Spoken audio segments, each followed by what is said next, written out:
प्रिय विद्यार्थियों, भूगोल की इस कक्षा में आप सभी का स्वागत है। जैसा कि हम देख पा रहे हैं कि पिछली क्लास में हमने समझने का प्रयास किया था कि किसी भी स्थान की रिलेटिव लोकेशन का कितना अधिक महत्व होता है।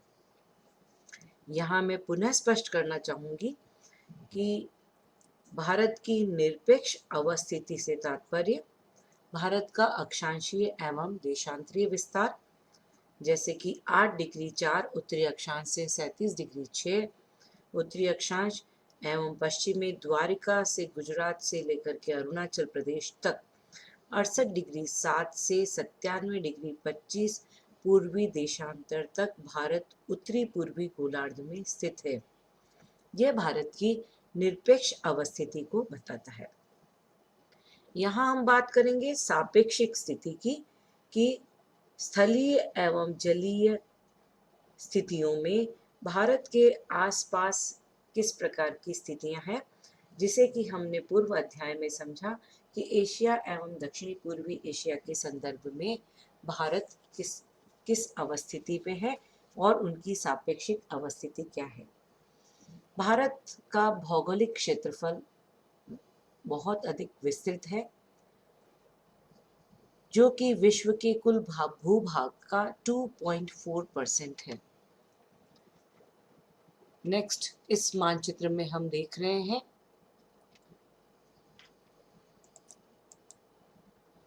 कि भारत का 2.4% अर्थात 32,87,262 स्क्वायर किलोमीटर का जो क्षेत्र है, यह क्षेत्र अधिक विस्तृत होने के कारण, उसकी भौगोलिक स्थिति के कारण इस भारत देश को बहुत अधिक विविधताएं प्राप्त हुई हैं। ये विविधताएं जलवायु के संदर्भ में प्राप्त हुई हैं। यहाँ पर विश्व की विभिन्न प्रकार की थार के मरुस्थल से लेकर के अल्पाइन प्रकार की जलवायु यहाँ पर पाई जाती है हिमालयन क्षेत्रों में। इसी प्रकार विश्व के शुष्कतम प्रदेशों में मरुस्थलीय प्रदेशों से लेकर के आर्द्रतम प्रदेश मौसिनराम चेरापूंजी जैसे क्षेत्र भी भारत के भूभाग में स्थित है। जैसा कि भूगोल के अंतर्गत हम सभी जानते हैं कि जलवायु के साथ जुड़ा हुआ है इंटर रिलेटेड वनस्पति एवं प्राणी विविधताएं। तो हम स्पष्ट है कि जैव विविधता की दृष्टि से भारत एक संपन्न राष्ट्र है। पश्चिमी विकसित देशों एवं पूर्वी अविकसित देशों के मध्य अवस्थित, या यूं कहें यूरोप अमेरिका के पश्चिमी भागों एवं एशिया के पूर्वी क्षेत्रों के बीच में भारत की अवस्थिति है, जो कि भारत को एक महत्वपूर्ण सामरिक स्थिति प्रदान करती है। हिंद महासागर के उत्तरी भाग में मुकुट के समान स्थित भारत हिंद महासागर पर राज करने की स्थिति में है। प्रतिवर्ष लगभग 20,000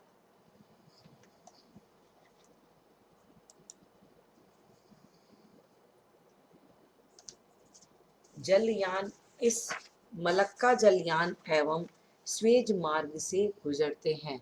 इस मानचित्र पे हम स्पष्ट देख रहे हैं कि विश्व के विभिन्न मार्ग जल मार्गों से एवं स्थल मार्गों से इस प्रदेश से होकर के गुजरते हैं और भारत की इस संदर्भ में बहुत अधिक महत्वपूर्ण लोकेशनल इम्पोर्टेंस है। भारत की महत्वपूर्ण सामरिक महत्ता है।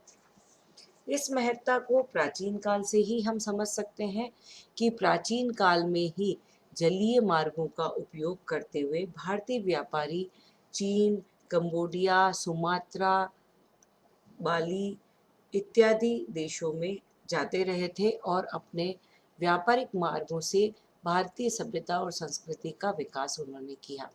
इसी प्रकार पश्चिमी भाग में अरेबियन कंट्रीज, ईरान, मिस्र, यूनान, रोम एवं दूर सुदूरवर्ती देशों की यात्रा भी भारतीयों ने प्राचीन काल से ही की है। विभिन्न प्राचीन भारतीय शासकों ने, पांड्य, पल्लव, चोल, इन शासकों ने इन भारतीय संस्कृति को पूर्वी एशिया और एशियाई देशों में फैलाने का प्रयास किया।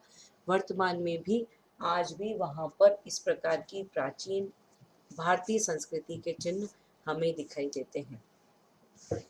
भारत की यदि महत्ता को हम देखें तो हिंद महासागर का नामकरण भारत हिंदुस्तान के नाम पर ही हुआ है, जो कि भारत के महत्व को दर्शाता है। हिंद महासागर चारों तरफ से लगभग 46 देशों से घिरा हुआ है, जिसमें ऑस्ट्रेलिया सहित 27 तटवर्ती देश हैं। इसके अलावा 7 द्वीपीय देश हैं एवं 12 स्थल आबद्ध लैंडलॉक कंट्रीज है।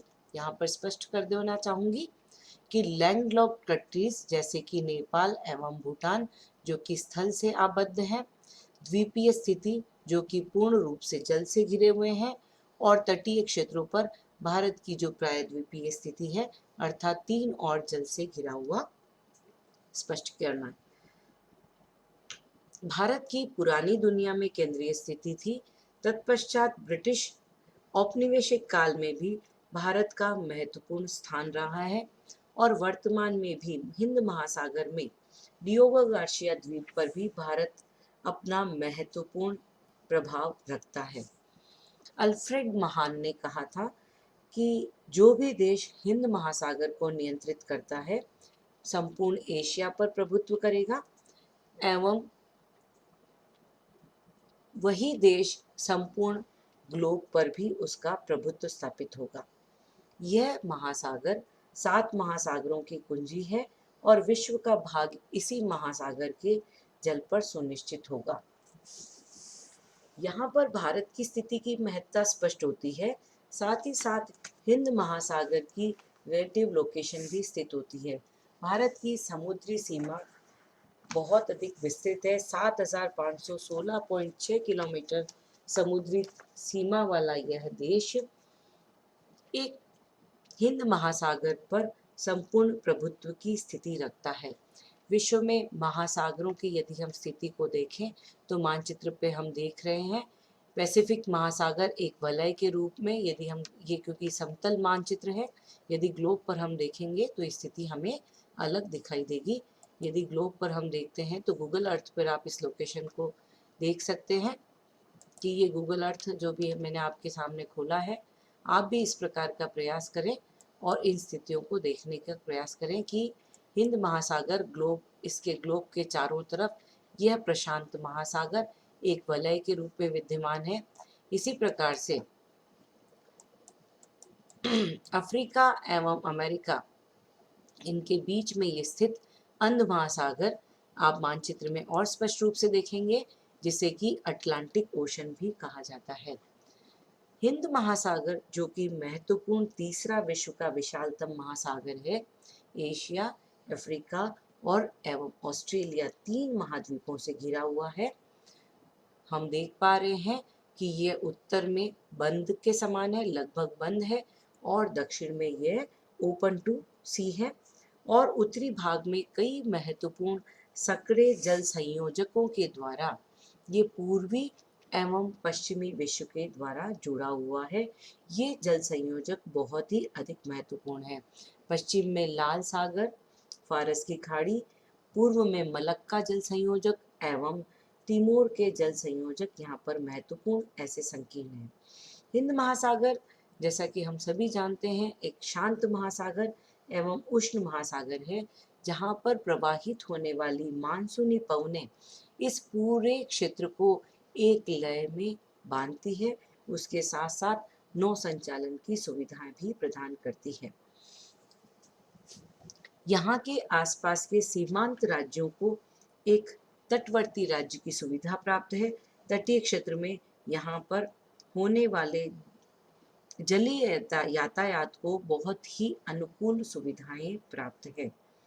हिंद महासागर के सामरिक महत्व को हम समझ सकते हैं कि वर्तमान में भी अमेरिका, चीन एवं रशिया जैसी कई विश्व की शक्तियों के द्वारा इन द्वीपीय भागों पर अपना आधिपत्य जमाने का प्रयास किया जा रहा है और वे अपने सामरिक महत्व के यहाँ पर सैनिक अड्डे बनाने का प्रयास अभी भी कर रहे हैं। और हिंद महासागर जैसा शांत महासागरीय भाग विश्व में प्रतिस्पर्धा का और युद्ध की दृष्टि से एक महत्वपूर्ण क्षेत्र बन गया है। खाड़ी युद्ध एवं मुस्लिम देशों के बढ़ते हुए आतंकवाद की दृष्टि से भारतीय इस महासागर का भू राजनीतिक महत्व भी बहुत अधिक बढ़ जाता है। संसाधनों की दृष्टि से देखें तो हिंद महासागर एक धनी खनिज संसाधनों की तरफ से बहुत अधिक धनी है। यहाँ पर मैग्नीज, फेरोमैग्नीज, बहुधात्विक ग्रंथियां इत्यादि प्राप्त होते हैं। महासागर के दक्षिणी पश्चिमी भाग में स्थित दक्षिणी ऑस्ट्रेलियाई बेसिन में भी बहुत अधिक मात्रा में खनिजों की प्राप्ति होती है। खनिज महासागरों की गहन खाइयों में, ट्रेंचेस में स्वर्ण का टिन, लोह धातु, हीरा, टाइटेनियम, जिरकोनियम, क्रोमाइट भी प्राप्त होता है। इसका उदाहरण बॉम्बे हाई के पास में, कृष्णा गोदावरी डेल्टा में और कावेरी बेसिन में प्राप्त। इसी प्रकार अंडमान, इंडोनेशिया, फारस की खाड़ी, लाल सागर इत्यादि में प्राप्त पेट्रोलियम के अकूत भंडार भी महत्वपूर्ण है। इसी प्रकार केरल के तटीय भागों में मोनोजाइट, प्लेटिनम, सिलिका आदि मूल्यवान आणविक खनिज भी प्राप्त होते हैं। जैसा कि मैंने पूर्व में कहा, हिंद महासागर जैविक संसाधनों का भी अतुल भंडार है। यहाँ पर मत्स्य संसाधन बहुत अधिक प्रमुख है, जो कि विश्व के कुल मत्स्य संसाधन का 5% है।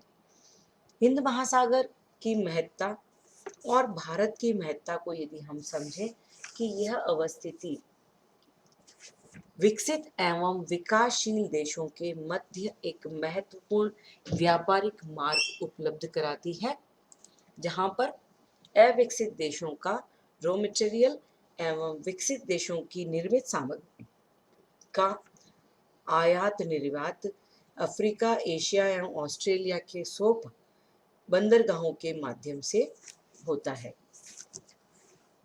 भारत की अवस्थिति में और भी महत्वपूर्ण है कि सभी व्यापारिक मार्ग जो भारत से होकर के गुजरते हैं, ऐसी स्थिति में भारत का और की स्थिति का महत्व बढ़ जाता है। जैसा कि हम जानते हैं कि स्वेज नहर के बन जाने पर भारत की स्थिति का महत्व और भी बढ़ गया था। पश्चिमी यूरोपीय देशों और पूर्वी देशों के बीच में भारत के पश्चिमी बंदरगाहों से लगभग 4,800 किलोमीटर की दूरी कम हो गई थी। ऐसी स्थिति में पश्चिमी औद्योगिक देशों और पूर्वी देशों, विकासशील देशों के बीच में भारत एक महत्वपूर्ण कड़ी के रूप में कार्य करता है और भारत के विशाल प्रायद्वीपीय स्थिति और महासागरीय स्थिति और एक विशाल तटीय सीमा रेखा के कारण भारत की महत्वपूर्ण रिलेटिव लोकेशन, उसके साथ साथ हिंद महासागर के महत्व और भू राजनीतिक महत्व को हम समझ सकते हैं। धन्यवाद।